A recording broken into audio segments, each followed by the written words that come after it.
USSR से टूट कर और रसिया बना है, और यूक्रेन के बीच में क्या विवाद है इसको समझते हैं। और आखिर यूएसएसआर पूरी दुनिया का इतना बड़ा देश कैसे बन गया। यूएसएसआर का फुल फॉर्म होता है union of Soviet socialist Republican. USSR, इसी को शॉर्टकट में हम लोग पहले सोवियत संघ कहते थे। इसकी शुरुआत होती है 1917 में रूस की क्रांति में। रूस के राजा जार कहा जाता था रूस के राजा को। उस समय 1917 में जो जार थे यानी राजा थे, उनका नाम था निकोलस द्वितीय। इनके समय भयानक क्रांति हो गई रूस की, जिसे हम बाल्शेविक क्रांति भी कहते थे। और इस क्रांति का जो नायक था वो लेनिन था। लेनिन जर्मनी में एग्जाइल पे था, वापस वो आ गया यहाँ पर, इस क्रांति को बहुत आगे बढ़ावा ले गया। और इस क्रांति के फलस्वरूप रूस जो था एक संगठन बनाया जिसका नाम रखा गया सोवियत संघ। और सोवियत संघ की स्थापना यानी यूएसएसआर की स्थापना 1922 में हो गई थी। और यह सबसे बड़ा देश बना, और इसमें 15 छोटे छोटे देश मिलकर एक विशाल खंड का निर्माण करते थे, जिसमें यूक्रेन भी 1922 में यूएसएसआर में शामिल हुआ था, जो अलग हुआ 1991 में अलग हुआ था। तो अब हम समझते हैं यूएसएसआर इतना बड़ा था। ये अभी इसमें ये सारे देशों को अगर हम शामिल कर लेते थे तो ये एक्स्ट्रा इतनी जमीन जो थी वो यूएसएसआर के पास थी। टूटने के बाद, ये 15 देश टूटने के बाद भी 70% एरिया बच गया रूस के पास। यूएसएसआर ज्यादा समय तक नहीं चल पाया था और रूस 15 देशों में टूट गया। Kazakhstan, Kyrgyzstan, Tajikistan, Turkmenistan, Uzbekistan, Georgia, Armenia, Azerbaijan, Estonia, Latvia, Lithuania, Ukraine, Moldova, Belarus और रूस। 15 देश टूट गया, 15 हो गया, आप गिनते रहिएगा। तो यहीं से टूटा यूक्रेन। 15 देशों में एक यूक्रेन भी था जो इसमें से अलग हो गया था। 1991 से 2014 तक यूक्रेन में सब कुछ ठीक चल रहा था। जब 1991 में यूक्रेन अलग हुआ था और वहां से लेके 2014 तक में सब ठीक ठाक चल रहा था। 14 में क्या हुआ, यहाँ के एक राष्ट्रपति थे, उनका नाम था पेट्रो यानुकोविच। ये जो थे ये रूस के समर्थक थे। रूस कह रहा था कि तुम यूक्रेन को यूरोपीय यूनियन में शामिल मत करो, क्योंकि अमेरिका की एक चाल है, इन यूरोपीय यूनियन में शामिल करता है, उसके बाद उनको नाटो का सदस्य बना लेता है। नाटो के जितने देश हैं वो किसी भी देश को मिलकर मारते हैं। अब उसमें सारे खतरनाक खतरनाक देश है, जैसे उसमें इंडिया, चाइना, जापान, पाकिस्तान इस साइड वाले नहीं है, ज्यादातर यूरोप और अमेरिका वाले। उसमें फ्रांस भी आ जाता है, ब्रिटेन भी आ जाता है, अमेरिका, इटली, ये सब आ जाते हैं। तो यूरोपीय यूनियन में रूस ने मना किया यूक्रेन को जाने के लिए। हालांकि पेट्रो जो थे रूस के समर्थक थे, लेकिन जनता चाहती थी वो यूरोपीय यूनियन में जाए। ये लास्ट मोमेंट पर पेट्रो ने अपना डिसीजन बदला, जिस वजह से यूरोपीय यूनियन में शामिल कराने वाली जनता जो थी वो यूक्रेन के राष्ट्रपति का विरोध कर दी, जिस वजह से ये 2014 में भाग के यूक्रेन में रूस में चले गए। और यहाँ एक सरकार आई जो इसे यूरोपीय यूनियन में शामिल कराने के लिए हामी भर दी, जिससे रूस नाराज होकर यूक्रेन का निचला भाग क्रीमिया अपने हमला करके ले लिया। इससे फायदा क्या हुआ रूस को कि ये एजोव सागर पर कंप्लीट कब्जा हो गया रूस का, अपनी नौसेना से कब्जा कर लिया क्रीमिया का। क्रीमिया पर कब्जा जब हुआ 2014 में तो पूरी दुनिया देखते रह गई, किसी ने कुछ भी नहीं किया रूस के खिलाफ, और इस क्रीमिया द्वीप पर कब्जा हो गया। और नीचे जो काला सागर है, क्रीमिया के नीचे जो सागर है काला सागर, यहाँ पर इजिली रूस का वर्चस्व स्थापित हो गया। उस समय भी पश्चिमी देश रूस पर प्रतिबंध लगा रहे थे, और दुनिया के जो 8 शक्तिशाली अर्थव्यवस्था वाले देश है जिन्हें G8 कहा जाता है, नक्शा से देखेंगे तो आराम से याद हो जाएगा। बीच में 4 देश याद रखिएगा, ब्रिटेन, फ्रांस, जर्मनी, इटली, ये याद रहेंगे, Britain, France, Germany, Italy. Europe में यही 4 फेमस देश है, ब्रिटेन, फ्रांस, जर्मनी, इटली। 4 ऐसे हो गए, 2 इधर से रूस, जापान, और 2 इधर से कनाडा और अमेरिका। कनाडा, अमेरिका, रूस, जापान, और बीच में जर्मनी, यहाँ पे इटली, ब्रिटेन, फ्रांस, ये 8 देश थे G8। इसमें से 2014 में रूस को बाहर निकाल दिया सब, तो G8 जो था वो बच गया G7। तो G8 अब नहीं रहा, क्रीमिया की वजह से ही, यूक्रेन की वजह से ही ये मामला अभी आपको समझ में आ रहा होगा कि ऐसा विवाद हो रहा है। ये चलते आ रहा है, 2014 से ही चलते आ रहा है। तो वो हो गया G7 हो गया, जिसमें से रूस को बाहर निकाल दिया। उसके बाद 2015 में मिन्स्क एग्रीमेंट साइन किया गया। इस एग्रीमेंट में यूक्रेन ने कहा कि भैया हम लोग अब लड़ाई झगड़ा नहीं करेंगे। यूक्रेन भी ध्यान रखेगा कि यूरोप तथा अमेरिका का प्रभाव यूरोप में बढ़ने न दे।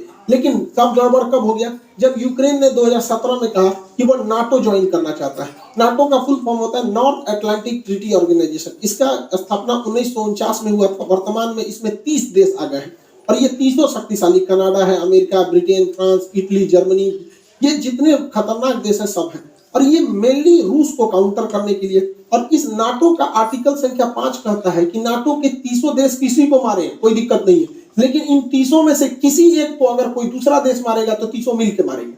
अब बताइए, यूक्रेन अगर नाटो का सदस्य बन जाएगा तो नाटो के नियम के अनुसार जो भी नाटो का सदस्य है वहां किसी भी देश की सेना आपस में वहां जा सकती है।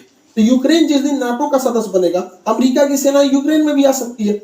अब बताइए कोई देश कैसे बर्दाश्त कर सकता है कि उसका पड़ोसी देश जो उसी से टूटा हुआ है और उसके सीधाने ले आके दुश्मन को बैठाए, और एक दूगो ने पूरा ग्रुप के दुश्मनों को बैठाए। अब अमेरिका यहाँ आएगा, अमेरिका एक को गोली चलाया और रूस भी चलाएगा तो हो गया नाटो के आर्टिकल 5 का उल्लंघन। अब पूरे 300 मिलकर मारेंगे तो अमेरिका यहाँ आके बैठ जाएगा और कमजोर स्थिति का फायदा उठा के उस पर हमला कर देगा और पूरा सेना का जमावड़ा लगा देगा। यही है मेन विवाद का जड़। इसमें यूक्रेन कुछ भी नहीं है, सारा विवाद फैलाया है अमेरिका और नाटो ने। बेचारा भुगत रहा है यूक्रेन। यूक्रेन को भी समझना चाहिए कि आप तब तक ही पैर फैलाइए जब तक दूसरे को तकलीफ नहीं हो। कोई भी देश अपनी राष्ट्रीय सुरक्षा को ध्यान में रखता है, ये जरूरी है। अब देखिए नाटो में इतने देश हैं, ये जितने रेड कलर के हैं सब नाटो के देश। अब आप ही बताइए, यहाँ पर रूस है, रूस के सिधाने इतने दुश्मन देश है। रूस अगर इनमें से किसी एक को मारेगा ना तो ये सब मिलकर मारेंगे। तो रूस को तो पूरी तरह से बर्बाद करने का प्लान है नाटो वालों का। यूक्रेन को सबक सिखाने के लिए रूस ने क्या किया, एक तो 2014 में क्रीमिया को हड़प लिया। क्रीमिया पे हड़पने के कारण ये एजोव सागर पूरी तरह से रूस के कब्जा में आ गया। इसके बाद यहाँ डोनस तथा लुहांस, ये दो शहरों को, दो जगहों को विद्रोहियों को खड़ा किया और अपने सैनिकों को यहाँ भेज दिया। और वो सैनिक जो थे वो सादी वर्दी में थे और विद्रोह कर दिए और कहे, और रूस ने इसको मान्यता दे दिया कि ये अलग देश है और इन अलग देश है, और यहाँ अपनी पूरी तरह सेना उतार दिया। इसमें पूरी तरह रूस की सेना आ गई। यहाँ रूस की सेना पहले से थी। रूस बहुत ही सावधानी से चल रहा था। ये ऊपर का देश है बेलारूस, यहाँ रूस अपनी पूरी सेना भरे हुए हैं ताकि इधर से हमला करना होगा तो कर ही देगा। ये रूस है, इधर से हमला आराम से कर देगा। और यहाँ से तो रूस घुस ही चुका है, क्रीमिया में पहले से कब्जा किया था। ये नौसेना लगा के यहाँ से चल जाएगा, चौतरफा हमला कर देगा यूक्रेन के ऊपर रूस। यूक्रेन को ये समझना चाहिए, आने वाले खतरों को भापना चाहिए। दूसरे के दम पर आप किसी ऐसे आदमी से अब खतरा नहीं बोल सकते हैं। अब ये लोग क्या कर सकते हैं, तो ये अमेरिका कह रहा है कि प्रतिबंध लगाएंगे, नाटो का धमकी दे रहा है इसको। भैया नाटो का अगर सदस्य बन जाएगा यूक्रेन तब तो बवाल हो जाएगा वहां पर। यहाँ दो एरिया जो है उस पर रूस ने स्वतंत्र देश घोषित कर दिया, लुहांस और डोनेस। इसे डोनबास रीजन भी कहा जाता है। अब इस पे इजीली रूस क्या करेगा, यहाँ से हमला कर देगा। अब आप कहेंगे यूएनओ ने क्यों कुछ नहीं किया, तो यूएनओ को अमेरिका ने खुद एक ऐसा कठपुतली बनाया है कि अमेरिका यूएनओ का यूज करके किसी भी देश पर हमला कर सकता है। आज उसी का फायदा रूस उठा लिया। कैसे उठाया समझिए ध्यान से। यूएनओ का एक नियम है, आर्टिकल नंबर 7। आर्टिकल 7 कहता है कि कोई देश किसी दूसरे देश पर हमला नहीं कर सकता है, लेकिन अगर कोई देश से कोई छोटा सा राज्य टूटकर अलग होना चाहता है तो उसे स्वतंत्रता है, और अगर वह देश उस पर अत्याचार कर रहा है तो पड़ोसी उस पर मदद के लिए जा सकता है। नहीं समझे, अब समझिए कैसे होता है। ये रूस ने इन दो देशों को मान्यता दे दिया कि ये अलग देश है, अलग देश है। और आर्टिकल 7 यूएनओ का कहता है कि किसी भी देश की मदद के लिए दूसरा देश आ सकता है। तो यहाँ पर स्वतंत्र देश की मान्यता दे दिया, यहाँ किसी को प्रधानमंत्री राष्ट्रपति बैठा दिया और उसने लेटर लिख दिया किसको, रूस के राष्ट्रपति को, कि हमें सैन्य मदद दीजिए। और इसके सैन्य मदद के आधार पर इस पर हमला कर दिया यहाँ पर, और कह रहा है ये स्पेशल मिलिट्री ऑपरेशन है। युद्ध है नहीं, ये स्पेशल मिलिट्री ऑपरेशन है। यही तो किए थे अमेरिका ने अफगानिस्तान में, यही तो अमेरिका ने किया था इराक में, यही तो अमेरिका ने माली में किया, यही अमेरिका ने सीरिया में किया, यही अमेरिका ने लीबिया में किया, यही अमेरिका मिस्र में किया था, यही अमेरिका वियतनाम में किया था, यही अमेरिका कोरिया में किया था। तो जब अमेरिका करेगा तो गलत नहीं है, रूस कर दिया तो गलत है। यहाँ पर आर्टिकल 17 यूएनओ में कोई भी चीज बर्बाद, यूएनओ क्या कर पाएगा। एंटोनियो गुटेरेस फिलिस्तीन पिटाता है, क्या कर लेते हैं, कुछ नहीं। कश्मीर का मुद्दा आज तक अटका हुआ है, क्या कर लिया इन लोगों ने। तालिबानी जब अफगानिस्तान में आतंक मचा रहे थे, क्या कर लिया इन लोगों ने। ये कुछ भी नहीं है, यूएनओ मतलब कुछ नहीं, तमाशा है।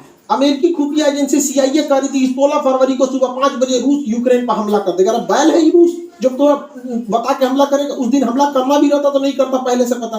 तो रूस ने क्या किया, उस दिन पीछे हट गया। पीछे भाई समुद्र की लहरें अगर पीछे हटती है तो सुनामी की पहचान होती है। गधों को लगता है कि पीछे जा रहा है वहां पे। देखिए इसमें क्या था कि चीन का रूस से काफी अच्छा संबंध है। रूस चीन के बुलावे पे गया था वहां ओलंपिक के उद्घाटन पे, और जाते ये कह दिया कि ताइवान चीन का भाग है। तो सोच सकते हैं रूस और चाइना में कितना अच्छा संबंध है। रूस से चाइना ने कहा था कि ओलंपिक हो जाने दो, विंटर ओलंपिक। तो बीजिंग विंटर ओलंपिक 20 फरवरी को खत्म हो गया, इस दिन लास्ट हो गया।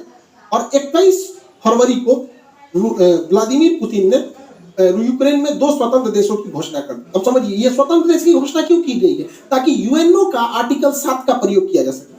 और 23 तारीख को उन स्वतंत्र देशों ने लेटर लिख दिया पुतिन को कि हमें सेना की मदद किया जाए। और 23 तारीख को पुतिन ने क्या कर दिया, सेना से हमला कर दिया। ये युद्ध है ही नहीं, स्पेशल मिलिट्री ऑपरेशन है। किसकी वजह से, यूएनओ के आर्टिकल 7 की वजह से। इस हिसाब से हम लोग भी पाकिस्तान में हमला कर सकते हैं। किस तरह से? वहां पर जो बलूचिस्तान है वहां के लोग अगर लिख के दे देते हैं कि हमारी मदद कीजिए तो हम लोग भी मार सकते हैं। आज यूएनओ क्या कहता है? जिसकी लाठी उसकी भैंस। इसी हिसाब से यूएनओ चल रहा है यहाँ पर। अब इसके बाद हमला यहाँ पर तेज कर दिया गया, रूस ने इसके ऊपर हमला कर दिया यूक्रेन पर। हालांकि जब यूएसएसआर का हिस्सा था तो यूक्रेन का काफी विकास किया था रूस ने। आप देखिए कैसे, ये है आपका यूक्रेन। यूक्रेन का काफी विकास किया था। जितने भी उस समय के जहाज बनते थे मिग 21, आज भी मिग 21 यूक्रेन में ही बनता है। जितने पानी वाली जहाजें रूस के यूएसएसआर के समय बनी सब यूक्रेन में। यूक्रेन के लोग आज इसको बनाना भूल गए हैं। हाल ये हो गया है जब यूक्रेन पे युद्ध के बादल मंडरा रहे थे तो यूक्रेन के इंजीनियर जहाजें बनाना भूल गए थे। तुर्की को बोले कि हमारे लिए जहाज बना दो, तो ये तो यूक्रेन की गलती है। यूक्रेन में काफी विकास किया था। यूक्रेन में ही प्रीपेड शहर बसाया गया था जहां चेर्नोबिल दुर्घटना हो गया था 1986 में, परमाणु दुर्घटना। उसकी राजधानी कीव के पास है। तो यूक्रेन में कोई भी देश इतना ज्यादा लगाव रखेगा और वो देश दूसरे देश को कहेगा कि नाटो सेना यहाँ लगाओ तो भड़कबे करेगा। यूक्रेन में आज भी 30% लोग रशियन भाषा बोलते हैं। पूर्वी यूक्रेन के लोग तो इजीली मान लेंगे कि वो रशिया के हैं, और रशिया इसको छोड़ेगा भी नहीं यहाँ पर, क्योंकि कोई भी देश अपनी सुरक्षा को सर्वोपरि रखता है। यूक्रेन जो है आज भी जो सेना के हथियार बनते थे, टैंक वगैरह, वो रूस यूक्रेन में बनाता था, क्योंकि वो चाहता था कि 15 देश खुल के रखे। आज भी पाकिस्तान के टैंक जो है वो यूक्रेन के ही बने हुए हैं। यूक्रेन जब 1991 में यूक्रेन और 15 देश टूटे थे यूएसएसआर से, तो यूक्रेन के पास लगभग 200 परमाणु बम थे। 1996 में एनपीटी के समझौते के तहत यूक्रेन ने अपना 200 परमाणु बम वापस दे दिया। किसको? रूस को दे दिया। अगर ये परमाणु बम नहीं दिया रहता ना तो ये मामला कुछ और रहता। समझ गए? तो ये परमाणु बम कितने शक्तिशाली है। कोई भी परमाणु संपन्न देश पर हमला नहीं करता है। सारा मामला 2014 से गड़बड़ाया था जब नाटो और यूरोपीय यूनियन ने एंट्री किया था। देखिए, रूस की अर्थव्यवस्था का मेन सोर्स जो है वो गैस और पेट्रोलियम है। वो गैस की सप्लाई करता है। अब गैस सप्लाई पाइपलाइन से होती है, छोटे छोटे सिलेंडरों में नहीं होती है, और वो पाइपलाइन यूक्रेन से होते हुए यूरोप में जाती है। इससे अब क्या है कि देखिए, ये यूक्रेन का नक्शा, इसमें इतनी सारे पाइपलाइन जा रही है। अब यूक्रेन ने 2014 में नाटो के दबाव में आके कहा कि तुम अगर इधर से पाइपलाइन ले जाओगे तो हमको सालाना $33 बिलियन पैसा दो। तो रूस ने कहा ठीक है दे देंगे। तो सोच लो, $33 बिलियन तुम पैसों बोल लोगे और नाटो में शामिल भी हो जाओगे, यूरोपीय यूनियन में शामिल भी हो जाओगे और रूस से संबंधों नहीं रखोगे। तो हमारे यहाँ कहावत कहा जाता है ना, पानी में उतर के मगरमच्छ से बैर कीजिएगा तो मर के आइएगा। इसी बीच मेरा चचवा पहुंच गया रूस में। अब बताइए, बेशर्मी की हद होती है कि रूस युद्ध के मुहाने पे खड़ा है और ये जाके 10,000 करोड़ रुपया कर्जा मांग रहा था कि हमारे यहाँ पाइपलाइन बिछाना है, बिछा दीजिए। रूस भगा दिया इसको। जैसे ये कहा कि हमको 10,000 करोड़ रुपया मदद चाहिए, उसी समय रूस ने यूक्रेन पे हमला कर दिया। अब बताइए, कोई गधा भी मतलब इतना बड़ा ये प्रधानमंत्री होकर गलती किया जितना हमारा कोई विद्यार्थी गलती नहीं करेगा। रूस, देखिए, इसका सबसे ज्यादा जो व्यापार होता है पाकिस्तान का, वो यूरोपीय यूनियन से होता है या अमेरिका से होता है, इन देशों से होता है। इसे आर्थिक मदद में आईएमएफ देती है, वर्ल्ड बैंक देती है, जापान देता है, जो सब अमेरिका के फेवर में है। फिर भी अमेरिका के खिलाफ केवल जा रहा है मीटिंग करने के लिए। किस लिए? क्योंकि जो बाइडेन ने जब से शपथ लिया इसको फोन नहीं किया, तो उनको जलाने के लिए गया था। अरे गधा कहीं का, ये सास बहू का झगड़ा हो रहा है क्या कि तुम जलाने के लिए गए थे? 10,000 करोड़ गए थे मांगने, अमेरिका ने इनके ऊपर पेनाल्टी ठोक दिया, $4 अरब का पेनाल्टी ठोक दिया इनके ऊपर। बहुत अच्छा हुआ, एगो हाथ मिलाने गए थे, हो गया, यहाँ पर कांड हो गया। और दूसरा एफएटीएफ में अब ये ग्रे लिस्ट से चल जाएंगे ब्लैक लिस्ट में। जिस दिन ब्लैक लिस्ट में चल जाएंगे ना, बर्बाद हो जाएंगे, यहाँ पर पूरी तरह से चौपट हो जाएंगे। वहां पे आज भी पाकिस्तान में 12,000 रुपए का गैस सिलेंडर पड़ रहा है। अब 12,000 रुपए में गैस सिलेंडर पड़ रहा है, जिस दिन ये एफएटीएफ के ब्लैक लिस्ट में जाएंगे ना, उस दिन ये 20,000 चल जाएगा। आईएमएफ पर अमेरिका का दबाव है, वर्ल्ड बैंक पे अमेरिका का दबाव है। अमेरिका घुसिया गया है ये मीटिंग देखकर कि चोट्टा तुमको इसी बीच में जाना था। यहाँ पर कौन गधा है रे तुम्हारे यहाँ सुरक्षा सलाहकार? ओकरा कोनो बुद्धि नहीं है का? इतना बेवकूफी तो कोई नहीं करेगा। इसने क्या किया है? सांड को लाल कपड़ा दिखाया है। मिला क्या है इसको कि रूस ने, राष्ट्रपति ने कहा था कि जो हमारे पास आएंगे उनको कोरोना का आरटीपीसीआर टेस्ट कराना पड़ेगा। दुनिया का सबसे महंगा टेस्ट इन्हीं का हुआ है। गए हैं, आरटीपीसीआर टेस्ट कराए हैं, हाथ मिलाए हैं, मिला कुछ नहीं है, उल्टे $4 अरब रुपया का इनके ऊपर पेनाल्टी ठोक दिया है। यानी आरटीपीसीआर का रेट इनका $4 अरब बन गया। अरे यार, तुम्हारे देश की जनता सुन रही, तुम्हारे यहाँ कोई बढ़िया बताने बताने वाला नहीं है क्या? टीचर उचर नहीं है तुम्हारे यहाँ? तो इसको 2-4 हाथ देने लायक है। चचवा बिगड़ गया है मेरा। अमेरिका ने भारत पर दबाव बनाया कि यूएनओ में आप हमारा सपोर्ट कीजिए, क्योंकि भारत 2 साल के लिए यूएनओ के अस्थायी सदस्य है यहाँ पर। अब इसमें भारत ने वोट ही नहीं दिया, कहा कि ना हम रूस की ओर से ना यूक्रेन की ओर से। तो रूस ने कहा थैंक यू भैया, तुमने नहीं दिया, बहुत अच्छा हुआ। चाइना ने भी कहा हम भी वोट नहीं देंगे, यूएई ने कहा हम भी नहीं देंगे, अमेरिका कह रहा है ये तुम काहे लिए ऐसा बोल रहा है। अब यूएई ऐसे अरब देश ज्यादातर अमेरिका के फेवर में होते हैं, फिर भी यूएनओ में अरब देश ने इनका साथ नहीं दिया। तो ये सोचने वाली बात है कि आखिर ऐसा क्यों हुआ। तो समझिए इसके पीछे का मेन रीजन क्या है। देखिए सऊदी अरब, यूएई जो है यहाँ पर स्थित है। यूएई के नीचे यमन है, यमन में हैती विद्रोही है सब, और इन विद्रोहियों को ईरान का साथ प्राप्त है।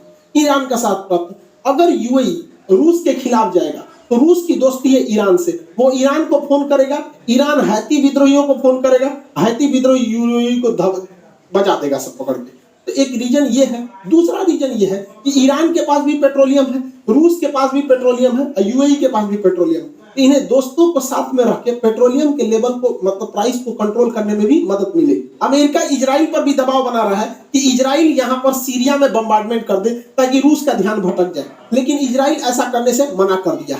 क्यों? क्योंकि सीरिया में S-400 मिसाइल सिस्टम तैनात है, और यहाँ से अगर इजराइल को आगे बढ़ना होता है तो रूस से परमिशन लेना होता है। और अगर रूस से दुश्मनी लेगा इजराइल अमेरिका के चक्कर में आके, तो रूस इनका भी उपाय कर देगा। सीरिया के बगल में है लेबनान, लेबनान में हिजबुल्लाह नामक आतंकवादी संगठन है। अब इजराइल की दुश्मनी है ईरान से, रूस कहेगा ईरान को कि तुम अपना सारा आतंकवादियों का हथियार सीरिया में भेजो। अब सीरिया से वो जाएगा लेबनान में, और लेबनान में उस हथियार को लेगा हिजबुल्लाह, और वो मारेगा इजराइल को। तो इजराइल ने कहा कि देख भैया, रूस जो है ना सबका उपाय रखा है, इस मिडिल ईस्ट में कोई चूचाई करता है ना तो रूस सीधे किसको करता है, ईरान को करता है, और ईरान सबको कंट्रोल करके रखता है। हालांकि यूक्रेन के जो प्रेसिडेंट है ज़ेलेंस्की, वो भी जीव यानी यहूदी है, और इजराइल भी यहूदी है। अब ये उसका मदद नहीं कर रहा, क्योंकि भैया देश सर्वोपरि होता है, अपने देश को काहे लिए हम रिस्क में डालेंगे, और देश यहाँ पे। अब ये यूक्रेन का बड़बोलापन था जो EU तक तो सीमित था, लेकिन नाटो में गए, अब लड़िए यहाँ पर। अब यूक्रेन को तो छोड़ेगा नहीं रूस, जो फाइनल है। अब वहाँ के लोगों को सफर करना पड़ता है, वहाँ के लोग काफी बहादुरी से लड़ रहे हैं। हम उनके लोगों की भावना इज्जत करते हैं, उनकी भावनाओं का, उनके सैनिकों को सल्यूट करते हैं जो इतनी बहादुरी से लड़े वहाँ पर। आखिरी सांस तक उनके सैनिक लड़े। वहाँ पे जो आम नागरिक है वो भी अपने देश के लिए लड़ रहा है। ये और जो बेचारे बूढ़े हैं, बच्चे हैं, वो मेट्रो में या कहीं शेल्टर होम में जाके रह रहे हैं। लेकिन देश के नागरिकों को भी सोचना चाहिए, किसी देश को इतना टॉर्चर मत करो। रूस को अपनी सुरक्षा चिंताओं को ध्यान में रखना पड़ेगा। हमको बड़ा कड़ा शब्द में बोलना पड़ता है, लेकिन ये बात जरूर है कि अगर यूक्रेन आज आंसू नहीं बहाएगा तो कल यूक्रेन की वजह से रूस को खून के आंसू बहाने पड़ेंगे, क्योंकि नाटो धीरे धीरे पैर पसार रहा है। 15 देशों को तोड़ दिया नाटो में, और उसके बाद उन 15 देशों में से सारे देशों को अपने में मिलाते आ रहा है। नाटो की जरूरत क्या है? आप 15-30 देश मिलकर किसी को मारेंगे यहाँ पर? तो यूक्रेन के लोगों को इसका खामियाजा भुगतना पड़ेगा। लेकिन क्या होता है कि देश, हर इंसान को अपना देश प्यारा होता है। देश तो बहुत बड़ी चीज होती है। इंसान जिस कमरे में सोता है, बेड के जिस कोने पे सोता है, इंसान को वही कोना पसंद आता है। आप भी अपने कमरे में बेड पे किसी खास कोना पे सोते होंगे, आपको वही नींद आएगा। हर इंसान की मेंटेलिटी होती है। लेकिन ये सोचना चाहिए कि हमारी देश की नीतियां कहाँ से नहीं जा रही। कई बार हमें कड़वे घोंट पीने पड़ते हैं, तो ये चीजें होती है। कई बार देश को ऐसा लगता है कि नहीं अभी हमला कर देना चाहिए, लेकिन उसको सोच समझ के करना चाहिए। हमारे ऊपर भी हमले हुए थे 26/11 जब ताज होटल पे हमला हुआ था। हम लोग भी चाहते थे पाकिस्तान पर हमला कर देते। पुलवामा हुआ था, संसद पर हमला हुआ था, कारगिल पर हुआ था। हम लोग भी चाहते तो इस्लामाबाद पे घुस जाते, लेकिन उस वजह से हमारी देश की अर्थव्यवस्था नहीं बढ़ी। अब क्या है, धीरे धीरे हमारी अर्थव्यवस्था बढ़ रही है, धीरे धीरे पाकिस्तान खुद ही बर्बाद हो जाएगा। तो ये यूक्रेन के लोगों को सोचना चाहिए कि ऐसा ना करे कि रूस जैसे देश से, इतने बड़े देश से दुश्मनी ले ले। अभी रूस का पूरा फुल प्लान क्या है, वो वायुसेना से भी हमला कर रहा है, थल सेना से भी कर रहा है, नौसेना से भी कर रहा है। वो चारों ओर से घेर चुका है यूक्रेन को, और कोई मदद के लिए नहीं आया। ये दुनिया के लिए भी एक लेसन है कि जब तक अपने पैर पर नहीं खड़े रहेंगे तब तक कोई मदद करने के लिए नहीं आएगा। कोई आएगा कैसे मदद करने के लिए आपके ऊपर? आपकी खुद की परछाई भी ना अंधेरे में आपका साथ छोड़ देती है, तो दूसरे से क्या उम्मीद कर रहे हैं? मुसीबत पड़ने पर हर इंसान साथ छोड़ देती है, जब अंधेरे में परछाई ने छोड़ दिया। व्लादिमीर पुतिन का सीधा सा डिमांड है कि रूस, ये यूक्रेन और नाटो लिखित दे कि वो कभी भी यूक्रेन को नाटो में शामिल नहीं करेंगे। रूस का दूसरा डिमांड है कि जो एस्टोनिया, लातविया, लिथुआनिया, जो एकदम इसकी राजधानी के पास नाटो सेना आके बैठी हुई है, इन्हें वापस विड्रॉल करें।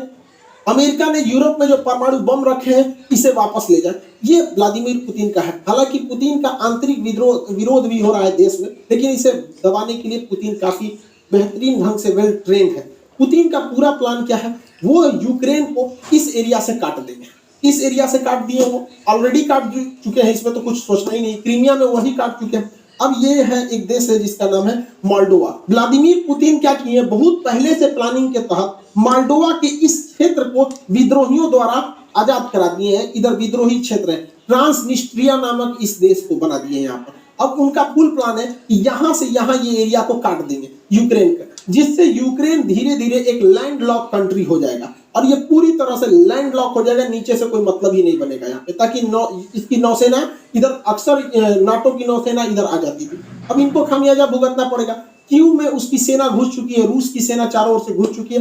अब ये वेट एंड वॉच करेंगे लोग, जल्दी से जल्दी जोनेस्की जो है वहां पे वो सरेंडर कर दे। और रूस की सेना बहुत शक्तिशाली है, कई देश मदद के लिए आए हैं, लेकिन इससे बहुत कुछ नहीं हो पाएगा। लेकिन रूस के लिए भी है, जितने देर होगा युद्ध में उतने रूस के लिए समस्याएं बढ़ेंगी, उसके ऊपर सैंक्शन जो है वो और ज्यादा लगते जाएंगे। भारत पे भी इसका असर पड़ेगा, जो गैस है उसके रेट बढ़ेंगे, पेट्रोलियम फिर 110 105 के पास चला जाएगा, क्योंकि वो ऑलरेडी बढ़ने वाले हैं। जो सनफ्लावर जिससे रिफाइंड तेल वगैरह बनाए जाते थे वो 80% आता था यूक्रेन से, यूक्रेन युद्ध में फंस चुका है, अब वो नहीं आएंगे। फिर से सरसों का तेल 200 से 250 रुपए लीटर के राउंड द फिगर जाने वाला है। दवाइयां यूक्रेन के लोगों को महंगा पड़ेगा, क्योंकि भारत उन लोगों को दवाइयां बेचता था। गेहूं के लिए एक चीज का प्रॉफिट यही है कि यूक्रेन और रूस दोनों गेहूं के बहुत बड़े उत्पादक है।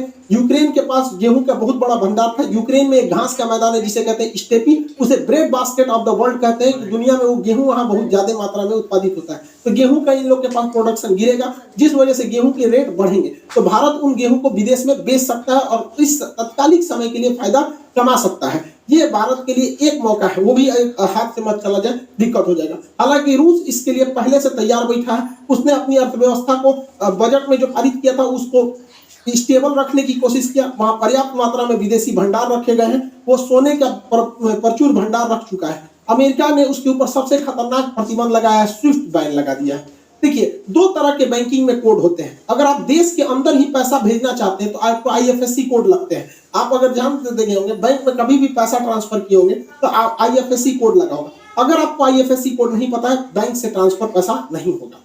लेकिन ये आईएफएससी कोड किसी देश के अंदर ही होता है। हमें बिहार, यूपी, मध्य प्रदेश, तमिलनाडु कहीं भेजना है, लेकिन अगर हमें यहां से पैसा अमेरिका भेजना है तो उस समय आईएफएससी कोड काम नहीं करेगा, उस समय स्विफ्ट कोड काम करेगा। जितने लोग ऑनलाइन ट्रेडिंग करते होंगे, विदेश से सामान बेचते होंगे, आता होगा, उन लोग को पैसे के लिए आईएफएससी कोड नहीं बल्कि स्विफ्ट कोड की जरूरत पड़ती होगी। अमेरिका ने यूरोपीय देशों के दबाव में आकर रूस को क्या किया, स्विफ्ट कोड से हटा दिया। अब रूस का स्विफ्ट कोड ही काम नहीं कर रहा है। रूस में इंटरनल व्यापार तो होगा, लेकिन बाहरी व्यापार पर बैन लग जाएगा। हालांकि रूस चाहे तो रूबल में इसका व्यापार कर सकता है इजीली, रूस की अर्थव्यवस्था पर इसका प्रभाव पड़ेगा, लेकिन इसके लिए भी अमेरिका ही जिम्मेदार है। उसने रूस को इतना ना प्रतिबंधों से झोंक दिया था, इतना झोंक दिया था कि रूस अब एकदम उब गया था। कहा जाता है किसी को इतना न डराओ कि उसके दिल से डर खत्म हो जाए। भारत के लिए समस्या है कि हमें बैलेंस लेके चलना है, ना हमें अमेरिका की ओर झुकना है, ना हमें रूस की ओर झुकना है। हमें दोनों से जरूरत है और दोनों से सावधान रहने की जरूरत है। हालांकि क्वाड ग्रुप में भारत ने अमेरिका का साथ नहीं दिया, एक न्यूट्रल स्टैंड को अपनाया है।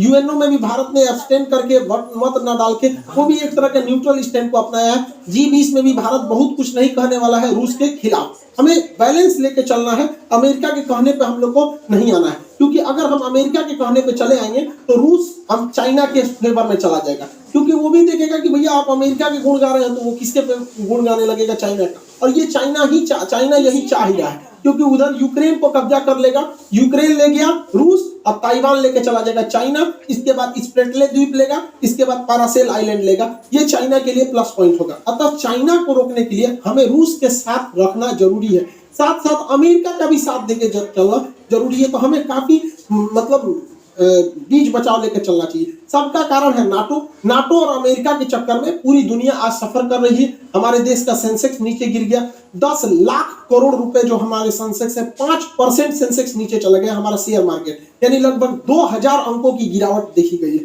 जिसे वैल्यू में कहेंगे तो 10 लाख करोड़ का। ये नाटो इन लोग के चक्कर में, ये आपस में, जब तक दुनिया में ये दोनों देश हैं अमेरिका और रूस, हमेशा गोलियां चलती रहेंगी। अरे वही छोटका है ससुरा चाइना, ये पूरी दुनिया में गोलियां चलवाते रहे।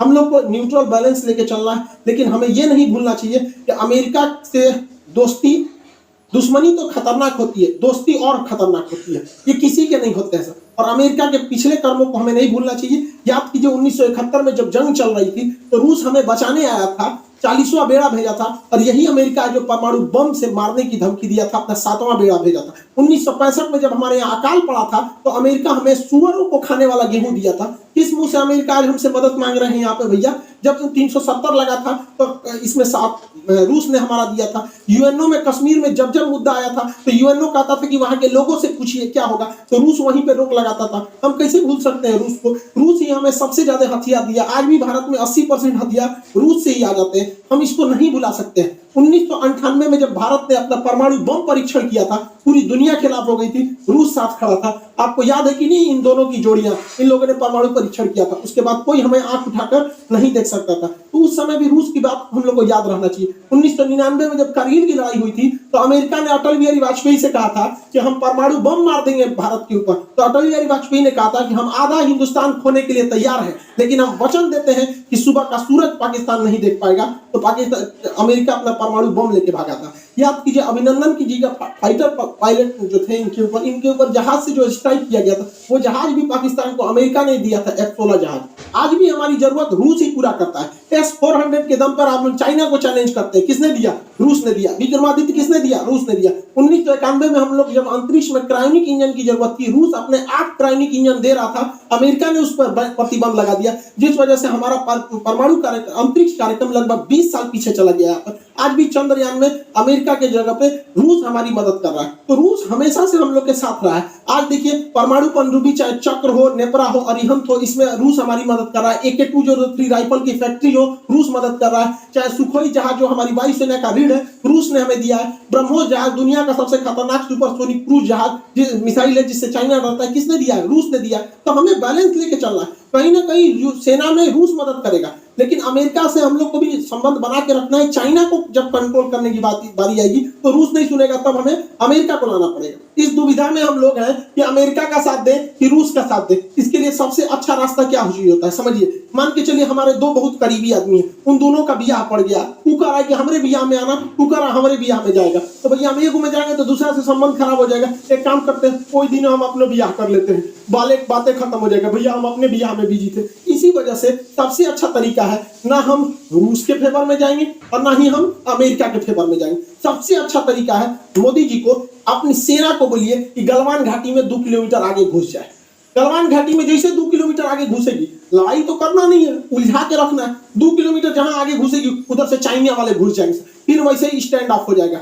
2-3 महीना चलेगा, अमेरिका कहेगा हे बोलना रे रूस को, कहता है हम कुछ करें, हम तो खुद लड़ रहे हैं चाइना से यहाँ पे, तो हमारा दोनों शांत रहेगा। और इससे एक और फायदा होगा, चाइना इधर उलझा रहेगा तो ताइवान पे हमला नहीं करेगा, नहीं तो इससे यही भी बहाने निपटा देगा ताइवान को। आपको क्या लगता है, भारत को इधर उलझा देना चाहिए कि नहीं देना चाहिए? वरना आप मना करेंगे तो कोई ना कोई देश इस तरह से आपको कहेगा कि भैया हमारा साथ दो, उससे अच्छा हम खुद उलझे हुए हैं, बातें खत्म। रूस की जगह पे कोई भी देश रहता तो अपनी सिक्योरिटी को लेकर चिंतित होता ही। आप खुद सोचिए, अमेरिका यहाँ पे है, क्या मैक्सिको देश में अगर रूस अपनी सेना लगाएगा तो क्या अमेरिका चुप रहेगा? नहीं चुप रहेगा ना। कोई भी देश देखेगा कि आप यहाँ सेना लगा क्यों रहे हैं। तो आप ही बताइए, अमेरिका अपनी नाटो सेना अगर यूक्रेन में लाएगा तो रूस के बॉर्डर से सटा देगा, तो रूस कैसे चुप रह सकता है? अपने देश पर बीतता है तो सबको खराब लगता है। आप ही बताइए, भारत है यहाँ पे, भारत के नीचे यहाँ श्रीलंका है, अगर पाकिस्तान अपनी फौज श्रीलंका में लगा देगा और श्रीलंका उसको परमिशन देगा तो भारत धोएगा कि नहीं धोएगा उसको? हम लोग को कैसे खराब लगता है जैसे चाइना अपना स्ट्रिंग ऑफ पल्स लाता है यहाँ पे। तो हर देश को अपना सुरक्षा चिंता को ध्यान में रखना पड़ता है। और इसमें सिंपल सा बात है, यूक्रेन को कोई उससे उसका देश नहीं मांग रहा है।